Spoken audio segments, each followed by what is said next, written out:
Hello, so guys welcome back to my channel. Guys finally আজকে company ছুটি দিয়ে দিয়েছে।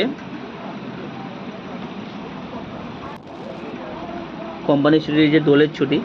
তো সবাইকে আমার তরফ থেকে happy Holi. My Facebook, all my Facebook friend and YouTube, all my friends, my WhatsApp, সবাইকে আমার তরফ থেকে জানাচ্ছি।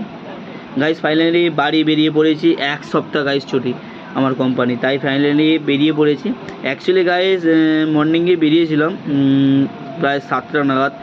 মাকে ফোন করেছিলাম, মা আমার জন্য কাঁথিতে ওয়েট করেছিল একসাথে যাবো বলে বাজার করে। এক সপ্তাহ ছুটি কী করবো। অ্যাকচুয়ালি গাইজ বাড়ি আসলে একটুখানি খাওয়ার প্রবলেম হয়, কেন কি নিরামিষ খেতে পারি না। তো গাইজ এটা আমার খুবই ইচ্ছে ছিল, আমার পিকে কলেজ মানে প্রভাত কুমার কলেজে পড়াশোনা করবো। অ্যাকচুয়ালি আমি ওটা করতে পারিনি। I am so mistake, actually আমি খুবই দুঃখিত এখানে। তো গাইজ আমি বসে পড়েছি অটোতে, বাজার অলরেডি করে নিয়েছি, ওই ব্লগটা আমি অ্যাড করিনি। গরমের মধ্যে গাইজ বুঝতে পারছো, জাম্পিং করে 3 ঘন্টা একটা বাসে আসার পরে এরকমই প্রবলেম হয়। তো গাইজ বাজার করে নিয়েছি গাইজ পুরো এক সপ্তাহ।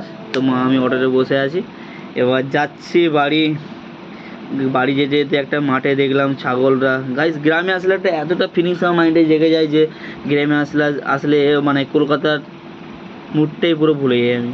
কেন কি গ্রামের যে হাওয়া, বন্ধুবান্ধব, ফ্যামিলি,